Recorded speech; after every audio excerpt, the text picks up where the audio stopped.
Ta mère, il est là, je t'en passe.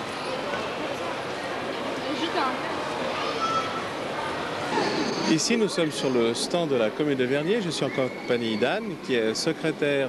En fait, vous travaillez, vous, plutôt du côté du centre technique. Le centre d'entretien de la commune de Vernier. Oui. Absolument.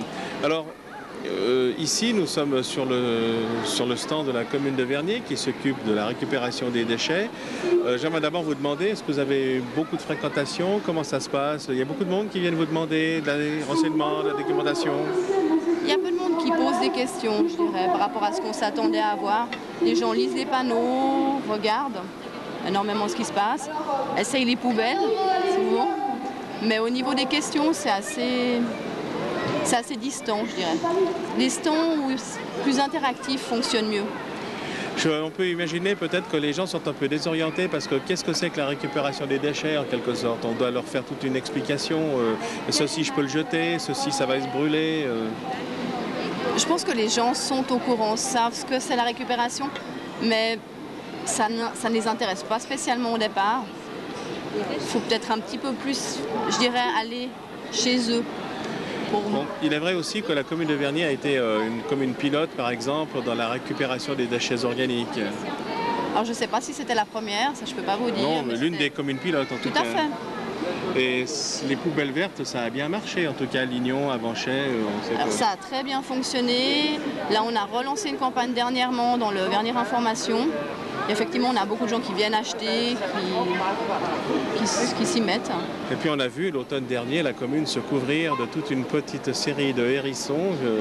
Oui, bon, ça c'est pas la commune qui a lancé. C'est clair, c'est le département de Voilà, tout à fait. Et alors, je ne sais pas, est-ce qu'on peut dire qu'il y a des problèmes particuliers quant au ramassage des déchets, etc. Quelles sont les questions qu'on vous pose le plus souvent?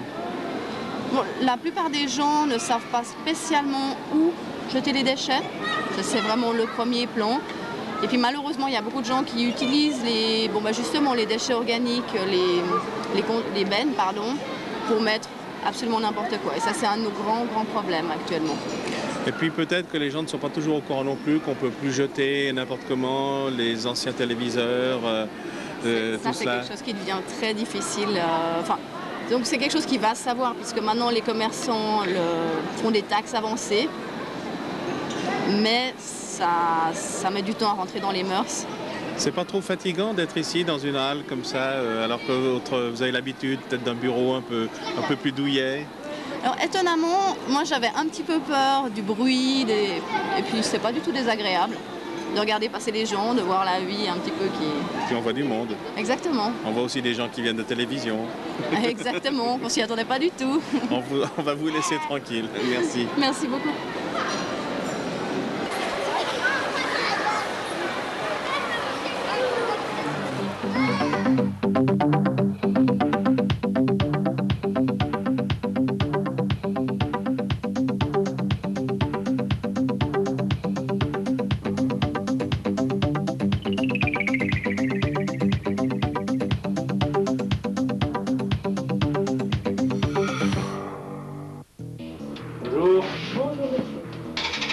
Quotidiennement, nous consommons du papier et du carton, presque sans nous en rendre compte, et sous toutes sortes de formes.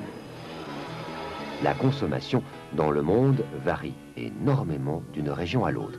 Elle atteint 215 kilos annuels par habitant en Suisse.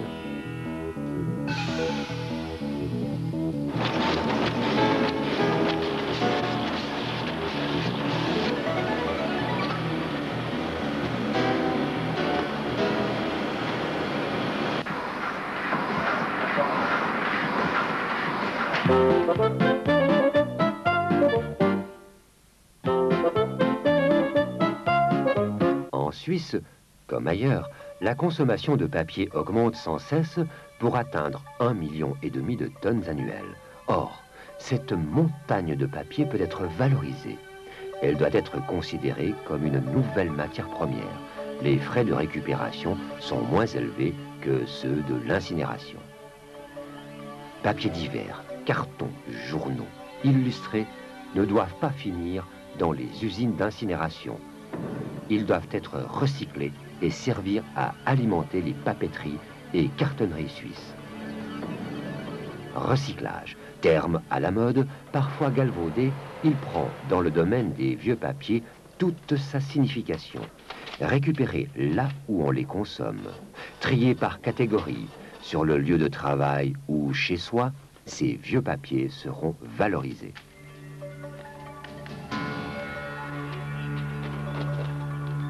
Les documents confidentiels détruits ont la même valeur.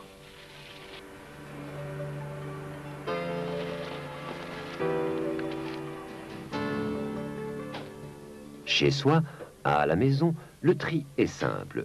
Les vieux journaux, les magazines et les emballages sont simplement séparés des ordures ménagères.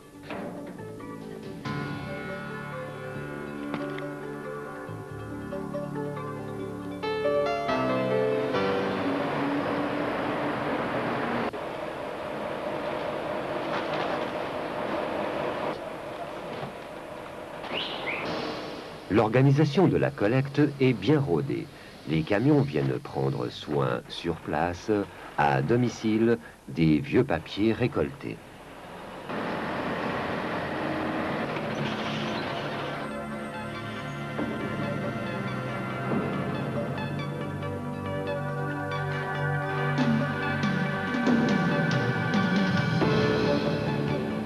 Arrivés au centre de récupération et de tri, ces tonnes quotidiennes de vieux papiers et cartons sont triés selon plus d'une dizaine de catégories. Papier, journaux, revues, documents d'archives, listings d'ordinateurs, cartons, papier de couleur ou blanc n'auront pas la même destination ni le même usage.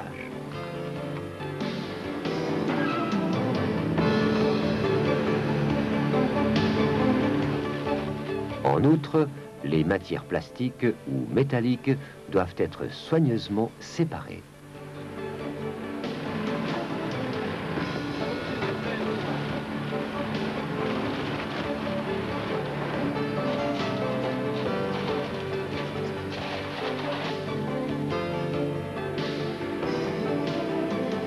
Mise en balle compacte, cette nouvelle matière première est expédiée vers les cartonneries ou papeteries suisses où elle sera mise en valeur.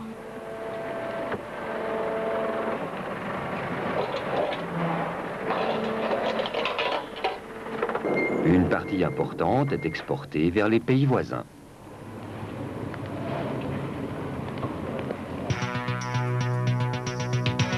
Pour produire du carton ondulé, pas loin de 100% de la matière première est constituée par du vieux papier. Mais il ne peut pas en être le seul ingrédient. D'autre part, ce recyclage représente une économie importante d'énergie et d'eau. Cet effort des papeteries et cartonneries suisses dépend aussi de vous.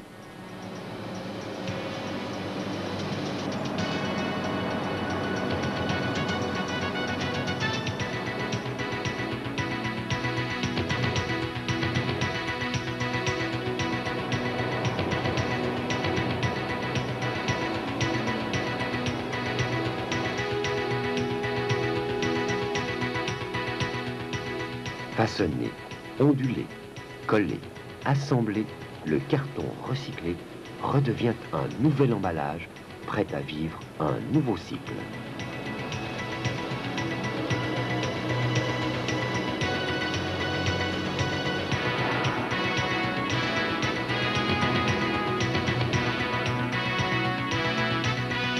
Progressivement, depuis 30 ans, une part chaque année plus importante de papier et carton est récupérée pour atteindre presque 50% aujourd'hui.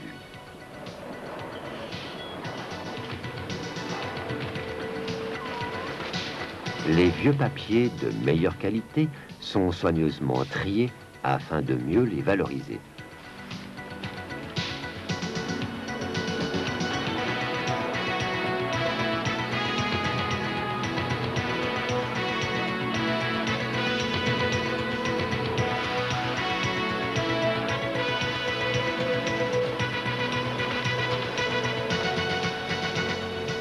Même les reliures sont démantelées.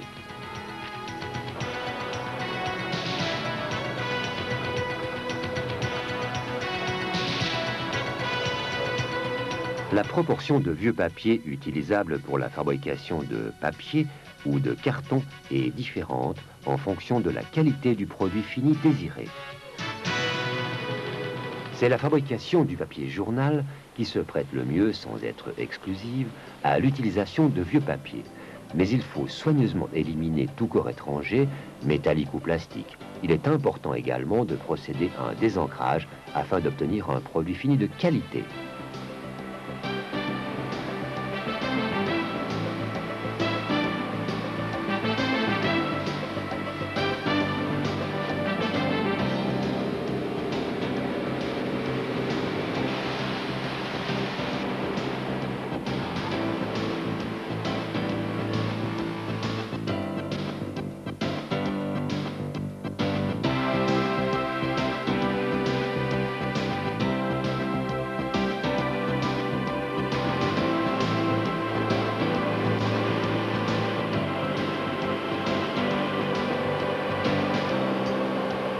Et c'est ainsi que votre quotidien préféré contient une large proportion des journaux que vous aviez soigneusement mis sur le trottoir la veille du ramassage. Récupérer ces vieux papiers, gérer ces déchets, c'est contribuer à la protection de l'environnement.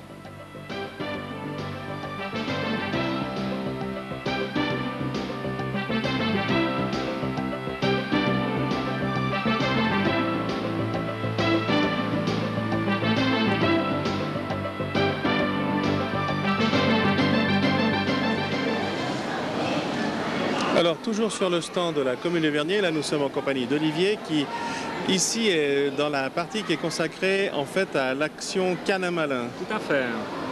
Donc nous consacrons depuis maintenant 2 ans, ça va être la 3e année 2002. Donc des emplacements appropriés sur toute la commune pour les propriétaires de chiens. Donc actuellement nous avons à peu près 28 endroits, donc 28 sites sur la commune qui sont donc prédéterminés sur nos plans qu'on édite chaque année, qui sont remis à jour donc assez régulièrement pour favoriser justement, je dirais, le problème général que nous avons à peu près dans toutes les communes, donc pour pas que les chiens fassent leurs besoins sur les trottoirs, qu'ils prennent l'habitude d'aller dans ces endroits qui sont réservés. Mais comme toute chose, ce n'est jamais de la faute du chien, mais toujours du maître. Donc on essaye de rendre cette information accessible à tout le monde pour qu'elle devienne d'année en année de plus en plus intéressante et puis que les gens viennent nous voir surtout. C'est pour ça qu'on organise donc au mois de mai cette année, si je ne me trompe pas, le 4 mai de cette année, donc sur la plaine de Plat-Palais, notre journée officielle d'information avec la ville de Genève. Et donc le 21 septembre sur donc notre commune, sur la route de Penay, nous faisons notre journée annuelle de Canne à Malin. Donc j'invite tout le monde en fait à venir pour s'instruire, informer de ce qui se passe sur la commune, vu qu'on est la commune pionnière sur le canton de Genève pour ces informations et pour ces lieux. D'ailleurs, on constate régulièrement par cette exposition à Balexer qu'il y a beaucoup de personnes qui nous demandent justement où se trouvent ces endroits et qui se plaignent que les autres communes du canton ne s'engagent pas dans ce genre de programme. Parce qu'en ville, ou même dans notre propre commune, comme hier encore, j'ai eu une personne qui est venue se plaindre que par exemple aux Avanchais, qui a aussi un centre commercial, mais qui chaque jour retrouve des crottes de chiens dans le centre commercial, alors que 100 mètres à côté, il y a un endroit qui est adéquat pour les chiens. Donc on essaye petit à petit de résoudre ce genre de problème. Le compliqué est donc d'éduquer les maîtres. En tout cas, ce qu'on sait, c'est que ces journées Canne à Malin, dont vous dites que ce sera la 3e édition en 2002, ont chaque année un très très beau succès. Nous étions sur les 2 premières éditions, nous serons évidemment là au mois de septembre. C'est étonnant de voir combien les gens sont intéressés par ce genre de manifestation. Et effectivement, parce qu'on a remarqué déjà l'année passée, on a eu à peu près 2 fois plus de fréquentations qui sont venues, donc pour la journée Canne à Malin. Et on espère que cette année, il y en aura autant. D'une part, cette année, on avait un invité d'honneur qui était donc les chiens d'aveugles. Alors ça amène pas mal de monde, mais on n'estime pas encore assez. Ça serait bien que pas mal de propriétaires de chiens s'y intéressent. Parce qu'on voit, même ne serait-ce qu'ici, on a un stand, on a toutes les informations qu'il faut, mais je dirais 9 personnes sur 10 ne font que passer ou feuilleter les feuillets sans rien nous demander. Et ça, je trouve un peu dommage. Peut-être aussi que ceux qui viennent, on pourrait dire, lors de la journée Canin Malin, pour une bonne part d'entre eux, sont déjà des propriétaires de chiens qui sont informés, on pourrait dire, puis qui traitent bien leurs chiens, qui les éduquent bien. Il faudrait essayer de toucher cette population qu'on pourrait appeler la population un peu indifférente à ce problème. Exactement, exactement. Parce qu'on a remarqué que même nous, en tant qu'employés communal, on se retrouve des fois confrontés à ce genre de problème pendant le cours de l'année. Dans n'importe quelle situation, comme moi je travaille en tant que jardinier, donc on a souvent l'occasion d'être dans les espaces verts, mais on en retrouve partout, partout, partout. Et ça, on trouve dommage que les gens ne prennent pas la peine de prendre leur petit sachet et de le mettre dans la poubelle adéquate. Souvent, même les personnes prennent leur sachet, au lieu de le mettre dans la poubelle, qu'est-ce qu'ils font? Ils le mettent par terre. Et ça, je trouve que c'est dommage. Et alors on voit que vous avez édité un petit guide pour Canin Malin 2002 à l'intention, dans le fond, de toute cette couche de population qui ne se préoccupe pas trop de ce type de problème. Entre autres, et puis principalement, c'est surtout pour remettre à jour chaque année les nouveaux endroits qu'on rend adéquats pour les canins, quoi. Très bien, alors j'espère qu'on se verra au mois de septembre pour la prochaine journée Canin Malin. Alors à bientôt. Merci bien. Merci.